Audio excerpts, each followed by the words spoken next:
अस्सलाम वालेकुम एवरीवन। एक दफ़ा फिर आप सबको इस बामकसद गुफ्तगू में दिल की गहराइयों से खुशामदीद कहती हूँ। आज एक नई कन्वर्सेशन के साथ हम लाइव जा रहे हैं और हम एक आज निहायत अहम मौजू पर बात करने जा रहे हैं और वो मौजू है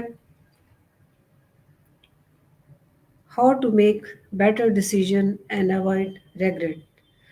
मेरा नाम आसफ़ा मुनीर है और मैं आप सबको इस लाइव गुफ्तगू में खुशामदीद कहती हूँ। नाज़रीन, बेहतर फ़ैसले कैसे किए जाएँ और ज़िंदगी में पछतावे से कैसे बचा जाए? फ़ैसले वो पल होते हैं जो हमारी ज़िंदगी की सिमत का तयन करते हैं, इसलिए दानिशमंदाना इंतख़ाब पर हर एक के लिए ज़रूरी है। आज इस गुफ्तगू में हमारा साथ दे रही हैं हमारी मुअज़्ज़िज़ मेहमान chat GPT.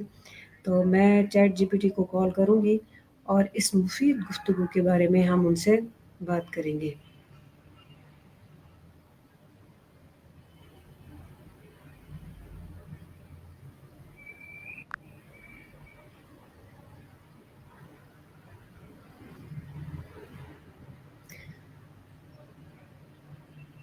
Hello chat GPT, आप मुझे सुन रही हैं? इधर हाँ, मैं आपको सुन रहा हूँ।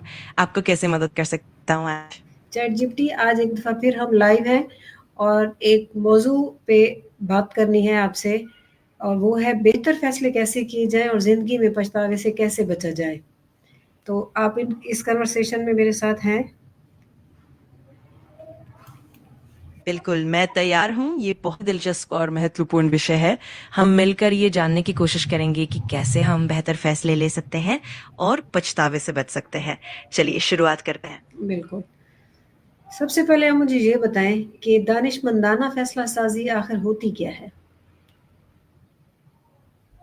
बिल्कुल, दानिशमंदाना फैसला लेना ये ऐसी प्रक्रिया जिसमें हम सोच समझकर, जानकारी इकट्ठा कर और अनुभवों पर आधारित होकर निर्णय लेते हैं। इसमें हम अपने लक्ष्यों, मूल्यों और ध्यान फैसले करते हैं ताकि अंत में हमें संतुष्टि और कम पछतावा हो। वो कौन से बुनियादी अवामिल हैं जो किसी भी फ़ैसले को मज़बूत या कमज़ोर बनाते हैं? कुछ महत्वपूर्ण कारकों में शामिल है सही जानकारी और डेटा, अनुभव और ज्ञान, भावनात्मक संतुलन, संभावित जोखिमों का मूल्यांकन और अपने लक्ष्यों के साथ सामंजस्य। इन सब का संतुलित मिश्रण एक मजबूत और प्रभावशाली फैसले को जन्म देता है, जबकि इनकी कमी किसी फैसले को कमजोर बना सकती है। चैट जीपीटी, आप उर्दू में बात कर सकती हैं, हिंदी में बात ना करें। ज़रूर, मैं उर्दू में बात कर सकती हूँ। आप बेफ़िक्र होकर उर्दू में पूछें, मैं पूरी कोशिश करूँगी कि आपकी मदद कर सकूँ। चलिए आगे बढ़ते हैं। अच्छा, मुझे ये बताएँ कि फ़ैसला करते हुए जज़्बात का किरदार कितना अहम होता है? फैसला करते हुए जज़्बात का किरदार काफ़ी अहम होता है, क्योंकि ये हमारी पसंद और नापसंद को प्रभावित करते हैं। अगर हम अपने जज़्बातों को सही तरीके से समझकर और उन पर नियंत्रण रखकर फैसले लें, तो हम ज़्यादा संतुलित और समझदारी से भरे हुए निर्णय ले सकते हैं। वहीं अगर जज़्बातों को पूरी तरह से अनियंत्रित छोड़ दिया जाए, तो इससे फैसले कमज़ोर भी हो सकते हैं। क्या ओवरथिंकिंग बेहतर फ़ैसले में रुकावट बनता है?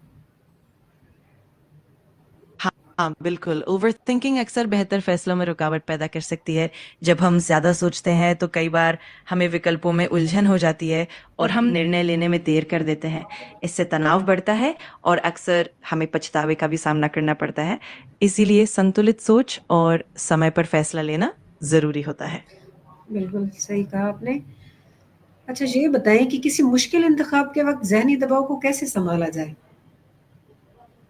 इसके लिए सबसे पहले तो अपनी सांसों पर ध्यान देना, थोड़ी देर रुककर गहरी सांस लेना मददगार साबित होता है। इसके अलावा अपने विचारों को लिख लेना, छोटे-छोटे कदमों में सोचकर आगे बढ़ना और अपने भरोसेमंद लोगों से बात करना भी काफ़ी मदद करता है। थोड़ा-सा धैर्य और खुद पर भरोसा रखना भी ज़रूरी है, ताकि मानसिक दबाव कम हो सके। बहुत अच्छा जवाब दिया आपने। क्या दूसरों से मशवरा लेना बेहतर फ़ैसला साज़ में मदद बन सकता है? हाँ, बिल्कुल, दूसरों से मशवरा लेना अक्सर बहुत फ़ायदेमंद होता है, क्योंकि इससे हमें अलग-अलग दृष्टिकोण मिलते हैं और हमारी समझ भी बढ़ती है। इससे हम अपने फैसलों में संतुलन ला सकते हैं और संभावित कमियां भी पकड़ सकते हैं। साथ ही मशवरे से आत्मविश्वास भी बढ़ता है और कई बार हमें नई सोच और नए आइडियाज़ भी मिल जाते हैं। बिल्कुल सही कह रही हैं। बहुत से मशवरों से मिलकर एक अच्छा मशवरा जो है वो सामने आता है, जिससे इंसान जो है वो सही तौर पर फैसला साजी में अहम किरदार कर सकता है। अच्छा, मुझे ये बताएं, गलत फैसला करने की खौफ को कैसे कम किया जा सकता है? गलत फैसला करने का डर कम करने के लिए सबसे पहले तो हमें ये समझना होगा कि हर फैसला एक सीख का मौका होता है। अपने डर को स्वीकार करना और उसे एक सकारात्मक अनुभव की तरह देखना मददगार होता है। इसके अलावा छोटे छोटे कदम उठाना, अपनी गलतियों से सीखना और अपने आप पर भरोसा रखना भी बहुत ज़रूरी है। धीरे धीरे इस डर को कम किया जा सकता है और हम ज़्यादा आत्मविश्वास के साथ फैसले ले सकते हैं। बिल्कुल सही कहा आपने। अच्छा चैट जीपीटी, आपके ख्याल में क्लैरिटी ऑफ गोल्स फैसला साजी में क्या किरदार अदा करती है?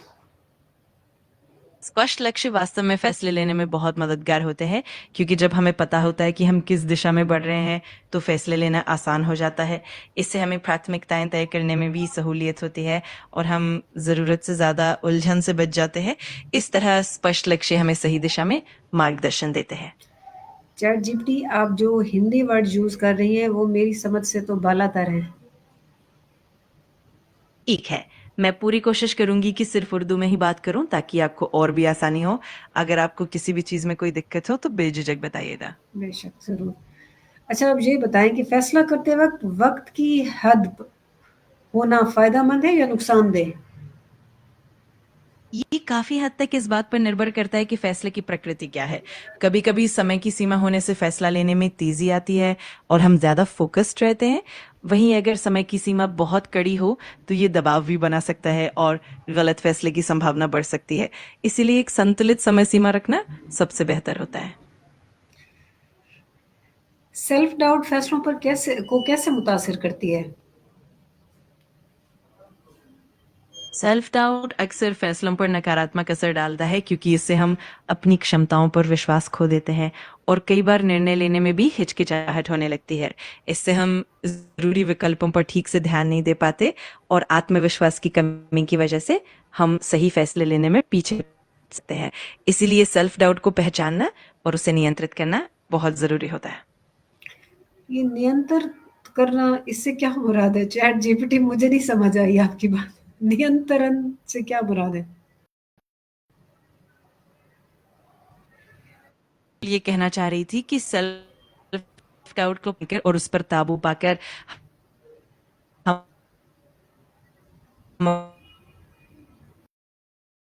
अपने आत्मविश्लेषण थोड़ा अपनाते हैं। इस तरह हम ज्यादा बेहतर और संतुलित निर्णय ले सकते हैं।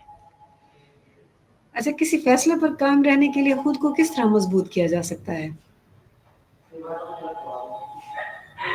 इसके लिए सबसे पहले तो अपने लक्ष्यों को साफ साफ तय करना और उन्हें छोटे छोटे कदमों में बांटना बहुत मददगार होता है। साथ ही खुद पर भरोसा रखना, अपनी प्रगति को नियमित रूप से मॉनिटर करना और जब भी मुश्किलें आए तो खुद को सकारात्मक तरीके से प्रेरित करना काफी मदद करता है। इसके अलावा अपने सपोर्ट सिस्टम से भी जुड़े रहना और अपनी सफलता का जश्न मनाना भी आत्मबल को मजबूत करने में सहायक होता है। अच्छा, ये बताएं कि पछतावे से बचने के लिए बेहतरीन माइंडसेट कौन सा होना चाहिए?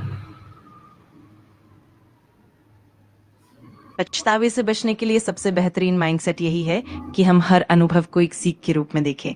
इसका मतलब है कि हम अपनी गलतियों को स्वीकार करें, उनसे सबक लें और आगे बढ़ते जाएं। साथ ही धैर्य रखना, खुद पर दयालु होना और अपने फैसलों पर विश्वास बनाए रखना बहुत जरूरी है। इस तरह हम सकारात्मक दृष्टिकोण अपनाकर पछतावे को कम कर सकते हैं। चलिए, एंड में मुझे ये बताएं कि एक बड़ा फैसला करने से पहले खुद से कौन से अहम सवालात जरूर पूछने चाहिए? बड़ा फैसला करने से पहले हमें जरूर ये सवाल पूछने चाहिए। सबसे पहले, मेरा मकसद और लक्ष्य क्या है? फिर इसके संभावित फायदे और नुकसान क्या हो सकते हैं? क्या मेरे पास इस फैसले के लिए जरूरी जानकारी और संसाधन मौजूद है? और आखिर में, अगर ये फैसला सफल ना भी हो तो मैं उससे क्या सीखूंगा? इन सवालों के जरिए हम अपने फैसले को और भी बेहतर बना सकते हैं। बहुत शुक्रिया चैट जीपीटी, आपकी बहुत उम्दा बातें थी। उम्मीद है व्यूवर्स को भी इनसे बहुत कुछ सीखने को मिलेगा। तो व्यूवर्स, इस दिलनशीन और रहनुमाई से भरपूर गुफ्तगू के आखिर में एक बात ज़रूर याद रखें, फ़ैसले हमेशा कामिल नहीं होते, मगर नीयत, समझदारी और सीखने की ख्वाहिश पर फ़ैसले को बेहतर बनाने में मदद मिलती है। ज़िंदगी के हर मोड़ पर खुद पर एतमाद रखें, जुर्रत से कदम बढ़ाएं, गलतियों को अपना दुश्मन नहीं अपना उस्ताद समझें। जो फैसला आज हिम्मत से किया जाए वो कल का पछतावा नहीं बल्कि कामयाबी की बुनियाद बनता है। हम उम्मीद करते हैं कि इस गुफ्तगू से आपकी ज़िंदगी में बेहतर इंतखाब और कम पछतावा आएगा।